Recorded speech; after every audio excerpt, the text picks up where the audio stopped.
जी के नाम पर ये सभागार और इसके लोकार्पण के अवसर पर सरकार के बहुत लोकप्रिय मंत्री, यहाँ के पूर्व महापौर, हम सबके सुपरिचित माननीय कैलाश विजयवर्गीय जी,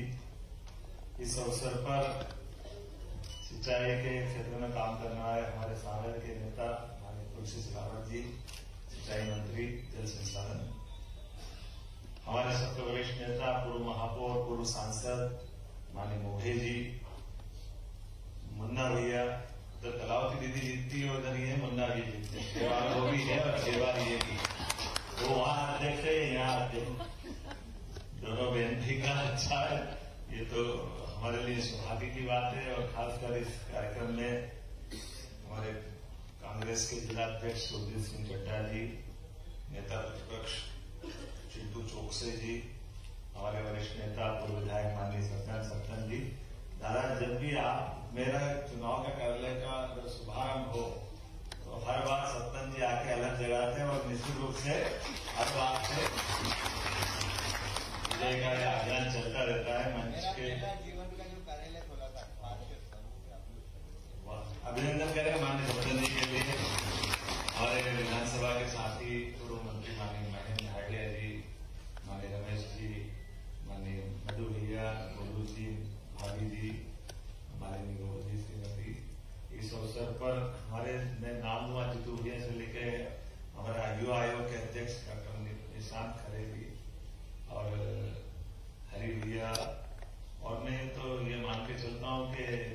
इंदौर और उज्जैन में अंतर भी नहीं और परमात्मा की कृपा से इंदौर और भाग्यशाली है, दोनों ज्योतिर्लिंग के बीच में है ये देवी अहिल्या की नगरी। इससे एक तरफ बाबा महाकाल आशीर्वाद दे रहे हैं, दूसरी तरफ मंगलेश्वर अपना दुनिया के लिए अपनी विशेष आभा लिए हम सबको आशीर्वाद प्रदान करते हैं। और इंदौर का परमात्मा की दया से जैसा कोई शुरुआत का नेतृत्व करता होता है, ऐसी परमात्मा की कई कृपा अपने मालवा पे है। और ये मालवा में काल के प्रवाह में अगर अपन ऊपर से देखो तो इंदौर उज्जैन में अंतर नहीं, और अब तो दिख भी रहा लगातार जिस प्रकार से गति प्रगति हुई सब तरफ से, और प्रयास कर रहे हैं कि इससे और अच्छे कामों के लिए हमारी सभी चुनी हुई बाड़ियां अपना अच्छा काम करे। ऐसे में लोकल बॉडी के लिए, खासकर नगर निगम के लिए इतना सुंदर सभागार बना है और ये बाकी अभिनंदन के पात्र है महापौर जी, पुष्पमित्र भागवत जी, आप क्या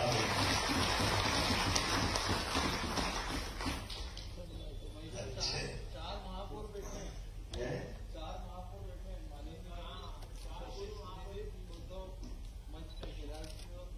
आप कहना क्या चाह रहे हो? 4 पूर्व महापौर इनने कुछ नहीं करा है तो मजाक कर रहा, इनने भी करा, हमने भी करा, जोरदार तालियां होगा। सदन की चुटकियों का मजा इसी प्रकार से होता है ना, सदन का उद्घाटन हो और उसमें अगर विनोद नहीं हो। माननीय सत्तन जी यहाँ मौजूद है, आपकी चुटकियां, आपका स्टाइल, बोलने का तरीका शब्दों के लिए और जिनके नाम पर ये रखा गया है, हम तो सब जानते हैं कि कोई ऐसा व्यक्तित्व तो भारत रत्न अटल बिहारी वाजपेयी जैसा, वाकई जिसके लिए हम दो केवल बात समझ लें कि 50 साल तक लगातार कोई विपक्ष में होकर 4 प्रधानमंत्री, कोई बात जो हमारी नीति है, जो हमारे विचार है, जिससे हमको चलना, एक हिमालय की ऊंचाई और उसकी अधिकता दुनिया जानती है,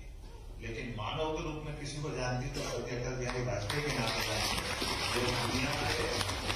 सबसे बड़े लोकतंत्र को गौरवान्वित करता है। ये हम सबका सौभाग्य, परमात्मा की कृपा, कई जन्मों के पुण्य है। और जैसे हमने आज ये जैसे बताया कि वेटलैंड के एक कार्यक्रम में आया तो वहां यशवंत सागर, सिरपुर तालाब,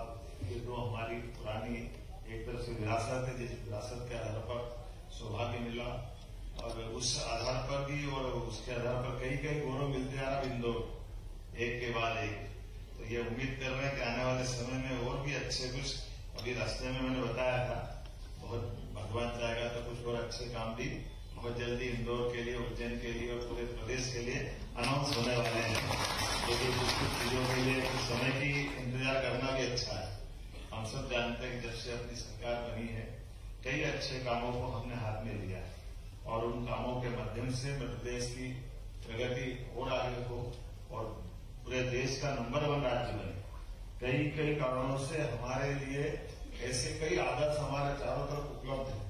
जिनके लिए अतीत के इतिहास से देखो तो हम यशवंतराव होलकर जी को नहीं भूल सकते, जिनके पराक्रम से पुरुषार्थ से अंग्रेज भी थर्रा रहे थे। उनका पराक्रम हमने देखा है। अहिल्याबाई के लिए तो क्या कहें, जिस जगह से अपन बात कर रहे हैं, जिनने सच्चे अर्थों में मुगल की सत्ता के सामने मुगलों के माध्यम से हमारे देवस्थान खंडित होते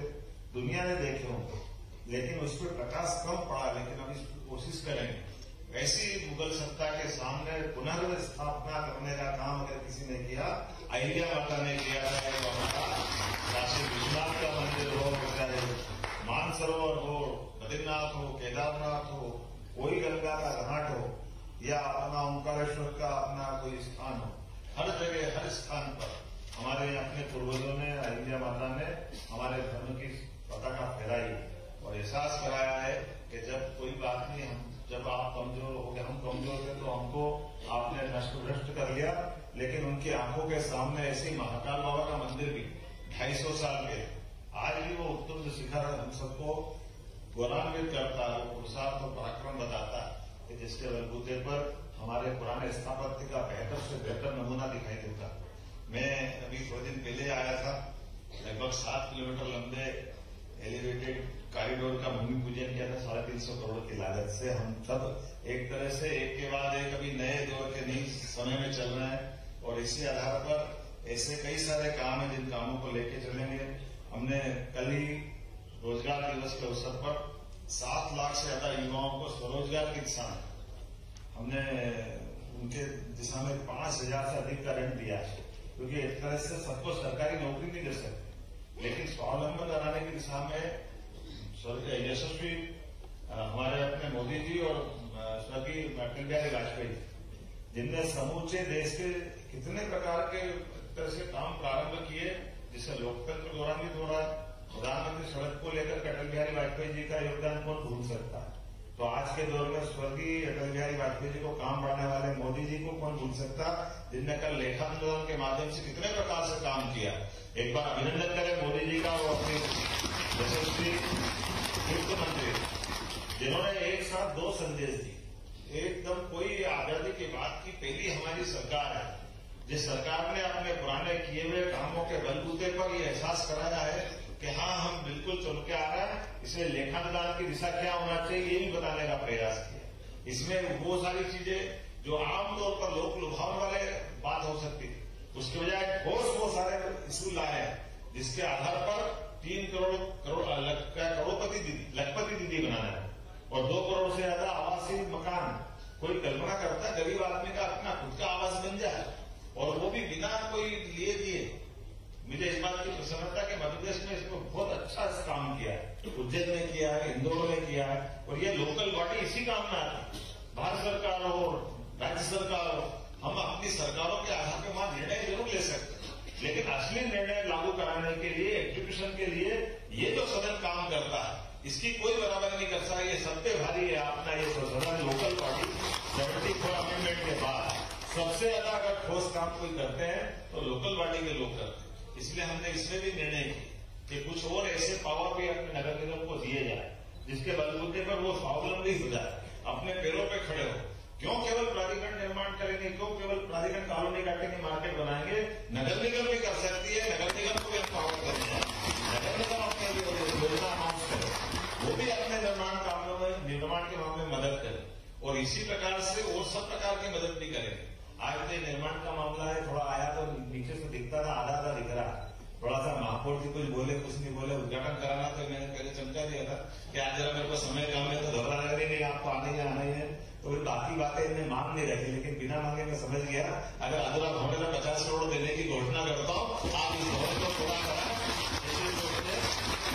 और आगे व्यवस्था बनाएगा। नगर उज्जैन और इंदौर पूरा प्रदेश को हम लगातार मदद करते रहेंगे। मेरी अपनी ओर से बधाई, बहुत बहुत धन्यवाद।